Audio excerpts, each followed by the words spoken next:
You should just make a video about how your Terminator is somehow better than a new GT500 with carbon fiber wheels, etc. Okay, let's talk about this. I know that this was a post that was said in somewhat spite, but there is actually a good argument for it as you consider both of these cars. The short answer is that a GT500 will be a lot more expensive to purchase initially, and the parts for that car will also be a lot more expensive as they're upgraded, such as the magnetized suspension and the bigger brakes and the transmission. Ford worked very hard on the GT500 for 2020, and it shows. They put so much into it that the car now costs almost $100,000 on the MSRP, and with markups, it actually costs over $100,000. And if we're talking carbon fiber track pack, you're talking about a car that runs almost the same time around a track as the ultimate track weapon, as it's been called, the Porsche GT3 RS. So it is a great value, where the Porsche GT3 RS is a $300,000 car. The GT500, is a third of that price. However, in order to get the Mustang to that level, it cost a lot more money to develop. It cost a lot more money to do that. And so you have bigger brakes, you have the carbon fiber packages he's talking about. And so those items come with some disadvantages as well, including the fact that the GT500s with the carbon fiber track pack are selling, when they're new, for $125,000 plus. So with a markup, you're paying more in just a markup than a Terminator itself. So you have to ask if that really justifies it, or if it's worth the price. What are you going to do with the car? If you are racing the car as a profession and you're going to be out on the track with it, then of course it's worth it. If this is going to be a car that's going to be a hobby for you, you're going to polish it in the garage, take it out to race a little bit, and especially if you're doing straight line racing, Terminators can actually still hold up pretty good. The downside with the new GT500s, with the new technology, with the bigger, more expensive components, is the price difference, not only when it's new, but what it's going to take to fix it. Okay, let's talk about the wheels. Their price is $7,390.57 per wheel. The fronts are a little more expensive than the rear.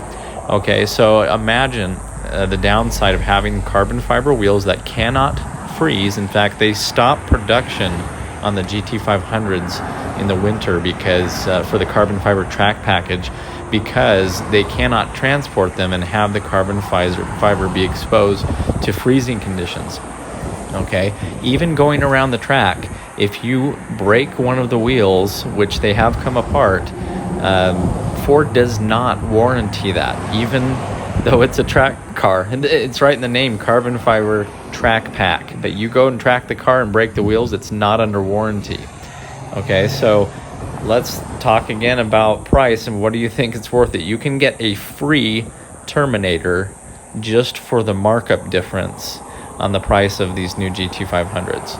So in some ways, the Terminator, I'll put some links in the description, but there are YouTube videos where, TVS Cobras, not much done to them, are holding, pretty steady with the new GT500s. Okay, again, with the Terminator, it's better that it is a 6-speed manual transmission car.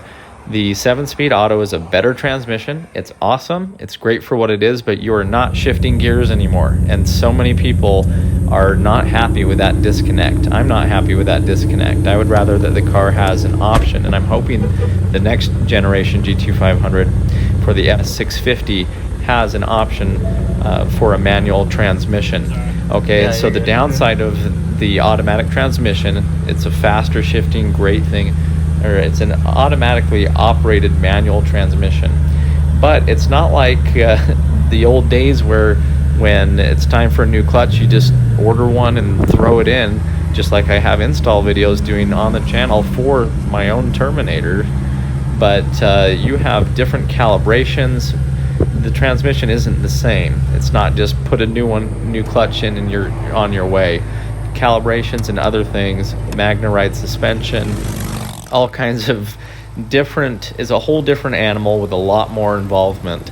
So yes, you still can work on the car on your own to some extent, but there's other things that you can't. And so anyway, it's all going to come subject to your thoughts and your preferences, and maybe you don't wrench on a car anyway, so a Terminator or a GT500, you're going to take it to the dealership or you're going to have somebody else fix it. That's fine.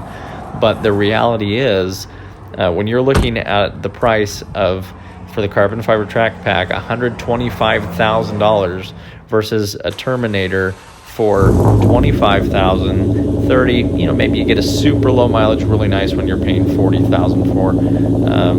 To me, that's still a better bargain. So in some ways, yes, the Terminator is still better. It will not depreciate anymore, where the GT500 will get to the point where they are now, anybody in their right mind, especially when the car is out of warranty, is no longer going to be paying $25,000 over stickers. So they're gonna plummet, and they are going to announce a new S650 GT500. So the demand for the 2020 to 2022s, will not be as firm as everybody thinks that it's the last one they'll ever make. No, it's not the last one they're going to make. They're going to make a new GT500. So anyway, prices of these will come down, and those who spent $25,000 markup, that money just evaporates for them. So you decide whether it was worth it to have the coolest, newest, greatest thing.